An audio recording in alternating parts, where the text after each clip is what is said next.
This is me and my sister, back in the day when your average family seemed to be getting somewhere. Jobs for life, proper working week, with weekends, affordable housing, and a functioning NHS. Soon after my dad shot this footage, we emigrated to Australia.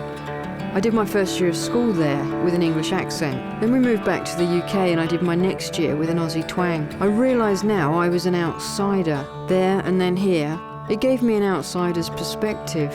The documentarian began to form. I have a very strong worldview that makes me want to inform people about the neoliberal agenda that's currently creating so many social injustices around the world. It's a really exciting time with the global networks in place to carry information and debate. With this film, I'd like to find out how to make my own films more effective, which elements to include, the best ways to engage an audience, and importantly, how to get people active.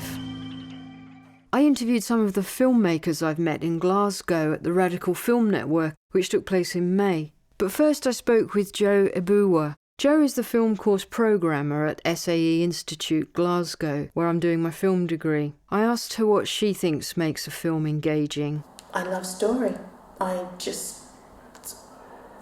couldn't help it. I loved how film particularly engages people into these new worlds, and you just because of great clever construction, you're absorbed into a world, or you're absorbed by a character, and you can learn to relate to people or become engaged very easily just with a few moments you see in a scene. It's a medium that every generation still engages with. Everyone watches a film or uses media in some way, and we kind of, it's like that weapon, that power that we kind of forget can engage people and can change thoughts. Next I interviewed Hans Lucas, an independent filmmaker of 9 features and the curator of Blueprint.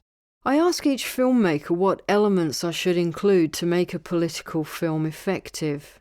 Every film that gets made is a political film. Let's not kid ourselves. Right. Obviously that kind of ideological thing is often invisible, it's ignored, we don't draw attention to it. Hollywood's about the politics of representations. How does it represent the world? What does that say about the world? And therefore, what does that say about the audience's place in the world? I asked all the participants which film had influenced them the most. Taxi Driver. But yeah, here's a film about the aftermath of war, the failure of relationships.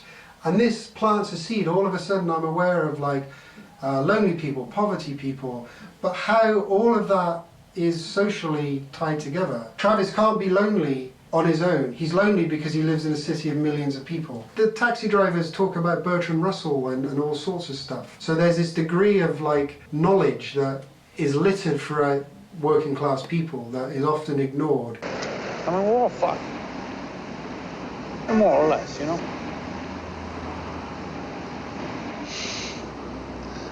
I don't know, that's about the dumbest thing I ever heard.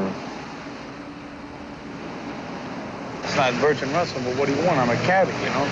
I saw cameras do things that I'd never seen cameras do before. It made me aware of what the director is doing, and it doesn't really stand out until you've got something to contrast it with. You put on Blueprint at the GFT. Yeah. And what sort of films do you show there? Well, Blueprint is a project to provide a platform and to promote the super independent short filmmakers that are working in Scotland. But basically, super independent is non-institutional short film, people making films in their own time, with their own money, what we might affectionately refer to as the weekend warriors. Growing up at different schools, I was still the outsider, still noticing the differences, mostly mine. I got my first camera at 16. I was punk, vegetarian, a teenage activist, going on huge protest marches which strangely received very little media attention. and I went on the road and became a New Age traveller, as the media called us. Joining up the dots, I didn't want to join the rat race, as we called it then. I took it further and stepped out of mainstream society, but I'm back, and I want to make political films. I spoke with Dr. David Archibald. David is the senior film lecturer at Glasgow University and also the chair at Document. I think if you're a documentarian, then there's two things you have to be aware of. You have to be aware of cinema as an aesthetic beast, if you like. And I think sometimes documentarians are people who are committed to kind of socially motivated or socially committed or politically engaged documentary cinema. They sometimes forget about that. But actually, how you get the message across, in inverted commas, is through the images, and therefore a lot of time should be spent thinking about the images. That I don't mean that it then has to be pretty, but one has to think about the images that are being constructed. If you studied the history of kind of cinema and looked at the films that had instigated movements or change, then they're quite diverse. And people have always been doing that. There's always been left-wingers working in Hollywood who've been making films which on the surface don't appear to be radical, but actually the content of them is quite radical. In some ways, Ken Loach uses the narrative forms which are completely conventional in a certain sense, in the sense that he tells stories which are easily understood by a kind of mass of the population. Cathy Come Home is important. It's because Cathy Come Home is made on television. You know, Loach and Garner, the producer, they're still making really quite experimental television work in 1966, and it helps the development of Shelter as an organisation that creates a big debate. It's an absolutely explosive film which looks at the role of the French army in Algeria and a kind of uprising against that, and it's shot like a documentary.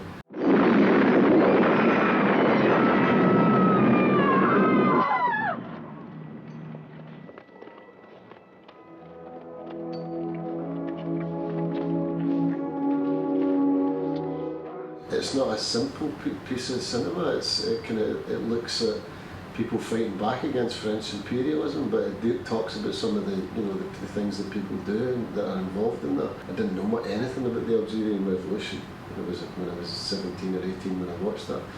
Would you like to, you can answer it if you want. Why not? Make films. You make a film and then you finish it. You know, there's too many films out there which are unfinished, and the best way to learn is to make one. Next, I get advice from Richard Warden, who took time out from a busy schedule. Richard is an independent producer at Middlefish Films and very active on the Glasgow independent film scene. In Richard's clip, I choose to be bold and use jump cuts, as I want this film to experiment with some of the elements discussed. I took a risk. Maybe it doesn't work. I'm looking for films that work as art and not just as conveyors of messages. These are really important, but I feel they're much more impactful if they're contained within a film that really sticks with someone as an artistic experience as well. I think it's really important to have a film that works technically, and by that I don't just mean that it's in focus and the colors seem right and that the edit works, but that it just feels like a real film experience, that it doesn't just come across as an advertisement for something, perhaps a socially important message. Perfect, or close enough to them to perfection as they can be, and that doesn't mean that a film has to have high production values. It can be something that's shot on an iPhone, but if a film creates a world that has rules and follows those rules, it means the audience is able to just sit back and let that film engage. Even I find Glasgow is particularly exciting when it comes to socially engaged filmmaking. Glasgow has a long history of openness to radical thinking, so I have to assume that's part of it. It's a tradition combined with recent events, which makes it particularly fertile ground for filmmaking that is trying to mean something. Would you mind telling me which film has influenced you the most in your life? The Great Dictator, Charlie Chaplin's film from 1940. It's a film in which he breaks character at the end and makes a plea, a non-fiction, desperate plea for people to be human. You, the people, have the power to create machines, the power to create happiness. You, the people, have the power to make this life free and beautiful, to make this life a wonderful adventure. Then in the name of democracy, let us use that power. Let us all unite. Okay, so be brave and take risks. I mean, you want those. I think it's important for filmmakers to take risks. I mean, if they are involved in socially engaged work, that they shouldn't just try to do what people see normally. And those risks are difficult. Those risks don't always pay off. That's the nature of taking risks. For the climax on how to make effective political films, I spoke to two of the founding members of Glasgow's Camcorder Guerrillas, Cassandra McGrogan and Fran Higson. Camcorder Guerrillas was set up about 12 years ago in a climate of a kind of global anti-capitalist movement. There was protests in Seattle against the WTO, the G8, it was happening all over the world, and there was very little, minimal media coverage, so the activists set up their own media, which is what we did in Scotland. And there was a big meeting of indie media and the filmmakers amongst us grouped together and decided to set up Camcorder Guerrillas to make films about local issues. We always made films that kind of contributed to or helped to start campaigns. We don't run the campaigns, we just try and help make the videos that the campaign uses, and the most successful ones, I'd say, were probably ones that a campaign was ready and waiting. It's always been voluntary. Everything the Camcorder Guerrillas has done has always been voluntary, and we never take money from anyone with an agenda. So that's one of the other things, is nobody buys their opinion in any of the films that we've made. No, I just think humour's kind of quite important, really, because there's loads of things telling you how the world's terrible and everything's terrible, and it's like the number of times you feel like going out to watch something where everything is really terrible is kind of can be few and far between. So in some senses I don't like scaring people. I mean, Deadly Cargo was scary, yes, but it's always about success, and it's about winning. I don't think there was any one film that made me want to set up Camcorder Guerrillas. I was inspired by activists all over the world getting self-organised and doing stuff at a local level and a political level.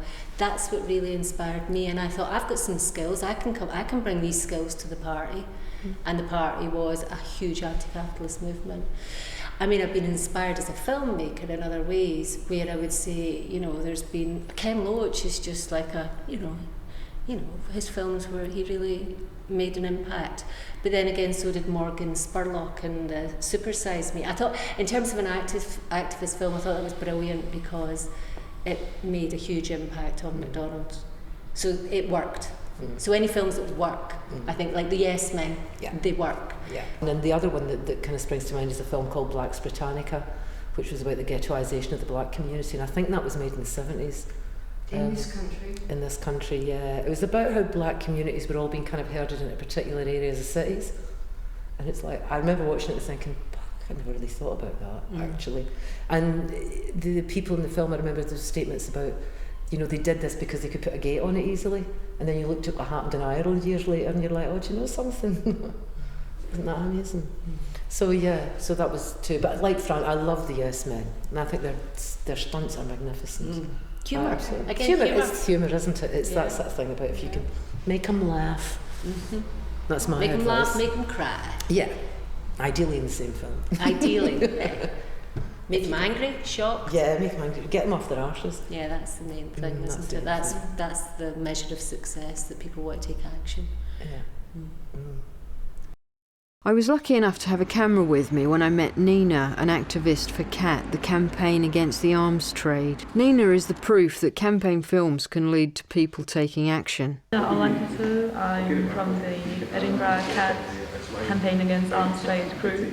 Now, what got you involved in that campaign, in joining the group to campaign against the arms trade? Well, I've been wanting to take some sort of action for quite a long time, but I didn't know where to start because there are so many different issues.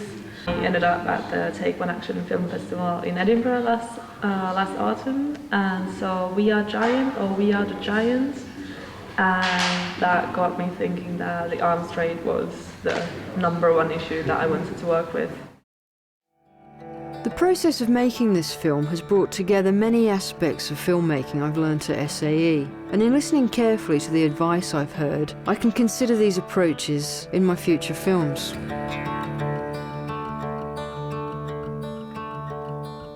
I have been searching all of my days, all of my days. Many a road, you know, I've been walking on all of my days, and I've been trying to find what's been in my mind as the days keep turning into night.